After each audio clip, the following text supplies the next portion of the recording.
Hello students. आज हम लोग डिस्कस करेंगे यहाँ पर केमिकल काइनेटिक्स के कुछ न्यूमेरिकल प्रॉब्लम्स को, जो कि हम लोगों ने इस लेक्चर को पढ़ चुके हैं, लेकिन इसमें से जो कुछ न्यूमेरिकल प्रॉब्लम्स हैं, क्वेश्चंस हैं, उनको आज हम सॉल्व करेंगे। चलिए स्टार्ट करते हैं।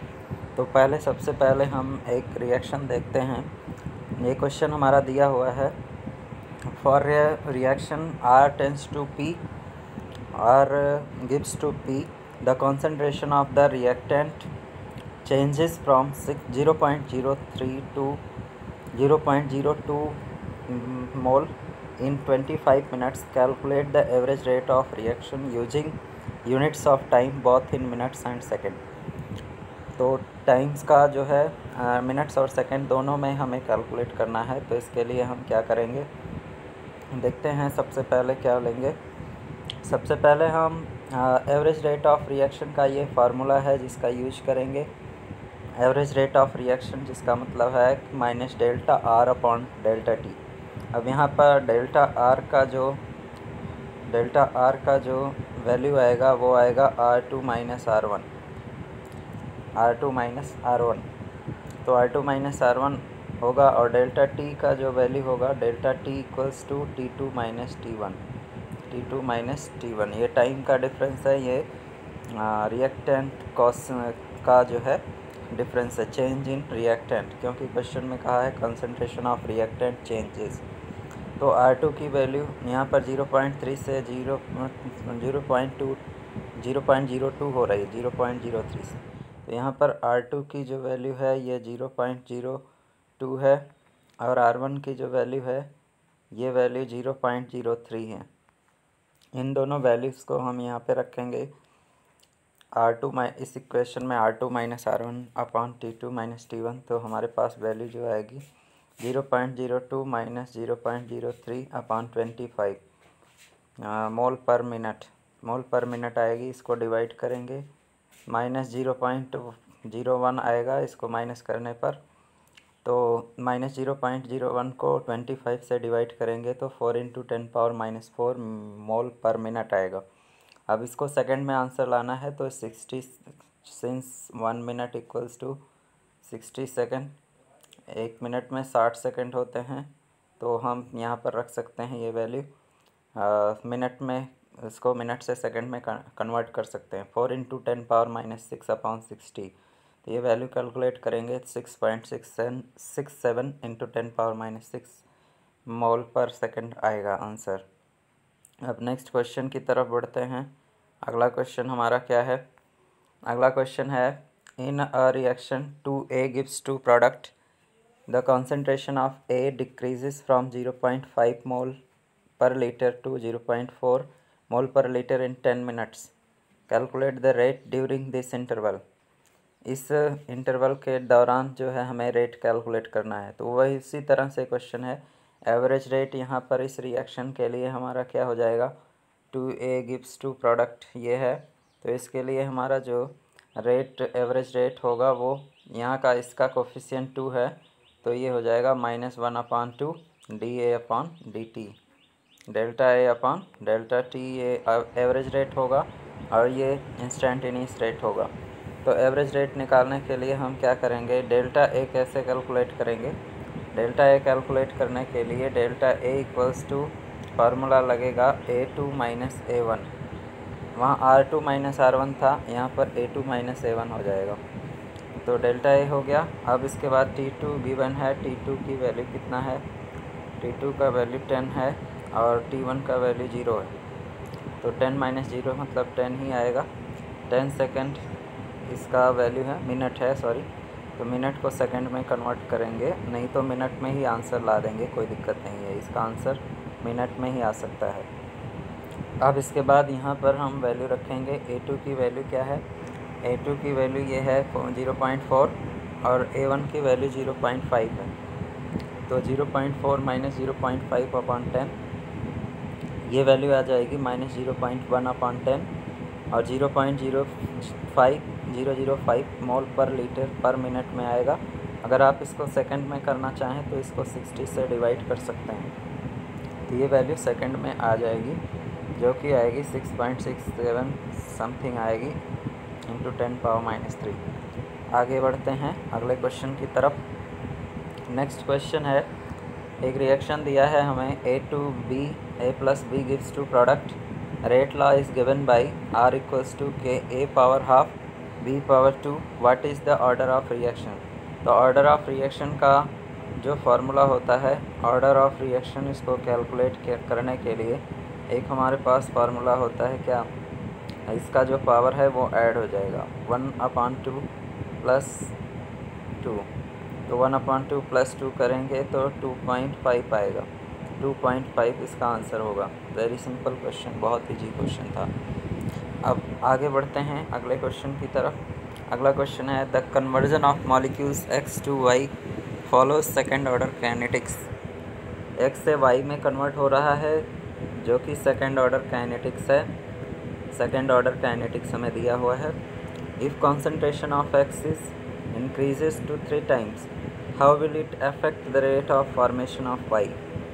तो क्वेश्चन में ये कह रहा है कि x से y कन्वर्ट हो रहा है और सेकेंड ऑर्डर रिएक्शन है।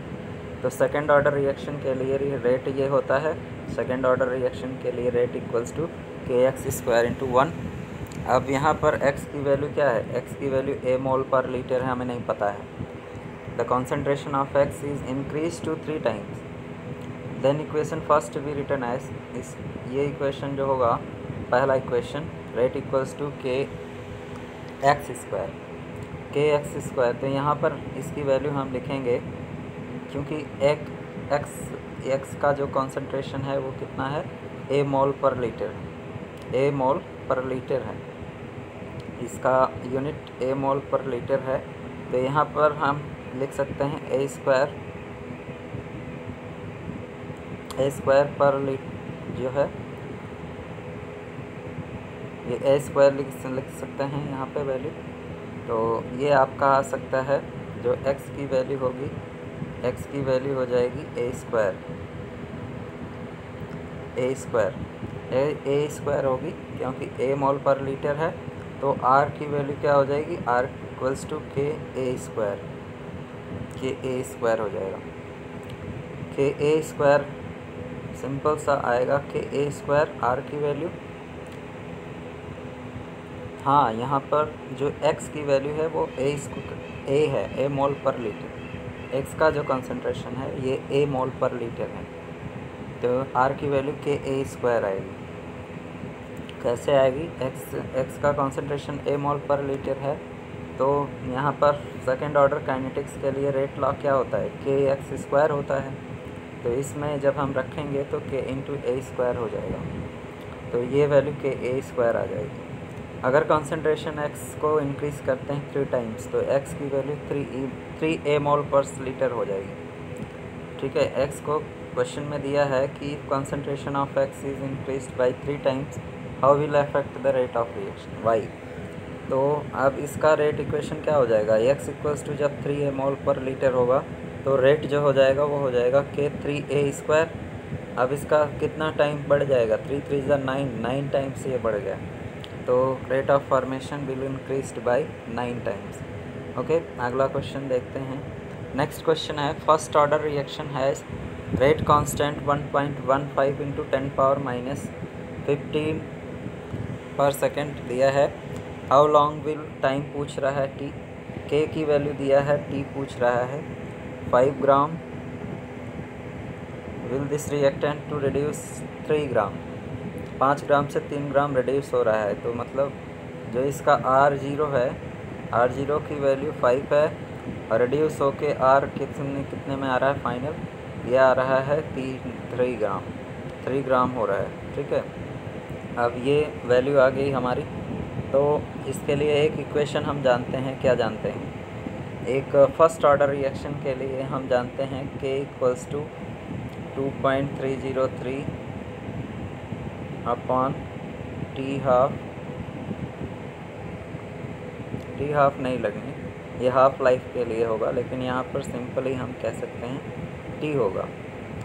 तो ये रिएक्शन होगा k equals to 2.303 upon T log R0 upon R. ये इक्वेशन फर्स्ट ऑर्डर के लिए है, तो t की वैल्यू क्या आएगी, t equals to 2.303 k upon के लॉग, यही वैल्यू आ जाएगी। तो इसका हम कह सकते हैं ये आएगा first equation first order reaction के लिए। यहाँ पर 2.303 k की वैल्यू हमें पता है 1.15 दिया है क्वेश्चन में, 10⁻³ और लॉग r0 की वैल्यू 5 है, r की वैल्यू 3 है, 5/3। अब इसके लिए एक फार्मूला लगेगा, यहाँ पर एक फार्मूला क्या लगेगा, इस वैल्यू को कैलकुलेट करने के लिए हम क्या करेंगे, इस लॉग 5/3, यहाँ पर एक फार्मूला लगेगा log m/n equals to log m minus log n, या इसको हम लिख सकते हैं log 5-3। तो ये फार्मूला हम यहाँ पे अप्लाई करेंगे, तो इसके आधार पर ये हो जाएगा आपका क्या, log 5/3 इक्वल्स टू log 5-3, ये वैल्यू हो जाएगा, this is equals to log 2, और log 2 की वैल्यू होता है 0.2219। यहाँ पे हम ये वैल्यू रख देंगे तो आपका आ जाएगा 2.303 upon 1.15 इंटू 10⁻³ इंटू 0.2219, ये वैल्यू आ जाएगी 444.38 सेकेंड, अप्रॉक्सीमेटली 444 सेकेंड आएगा आंसर। नेक्स्ट क्वेश्चन की तरफ बढ़ते हैं। अगला क्वेश्चन है time required to decompose SO2Cl2 to half of its initial amount. Half of its initial amount in is 60 minutes, 60 minute में इतना हो जाता है। If the decomposition is a first order reaction, अगर डिकम्पोजिशन फर्स्ट ऑर्डर रिएक्शन है तो rate constant, reaction का rate constant calculate करना है। तो इसके लिए हम क्या करेंगे, हम जानते हैं कि फर्स्ट ऑर्डर रिएक्शन जो होता है उसके लिए टी हाफ की वैल्यू जो होती है वो होती है 0.693 अपॉन के, और के की वैल्यू हमें दिया है, नहीं दिया है, यही कैलकुलेट करना है, कैलकुलेट द रेट कांस्टेंट, ये कैलकुलेट करना है के की वैल्यू, यही है के। तो के की वैल्यू के लिए हम लिख देंगे के इक्वल्स टू 0.693 अपॉन टी, ये वैल्यू आ गई। अब यहाँ पर टी हाफ 60 मिनट्स हमें दिया हुआ है, ये है टी हाफ आपका 60 मिनट, तो 60 इसको डिवाइड कर देंगे तो वैल्यू आ जाएगी 0.01155 पर मिनट, इसको हम लिख सकते हैं 1.155 पर मिनट, या के की वैल्यू लिख सकते हैं 1.925 इंटू 10⁻⁴ पर सेकेंड। कैसे, 60 से डिवाइड करके, 60 से डिवाइड करके इस वैल्यू को ऐसे लिखा जा सकता है। आई होप सभी को क्लियर हुआ होगा, ये वीडियो पसंद आया होगा। अगर पसंद आया है तो लाइक करें ज़रूर, जितने लोग इसको वॉच करेंगे मैं सबसे जो है आशा करूँगा कि वो जो है इसको लाइक ज़रूर करेंगे, शेयर करेंगे अपने मित्रों में, और आगे के लिए अगले क्वेश्चंस के लिए, ताकि हम और वीडियोस बना सकें। Thank you so much for watching video.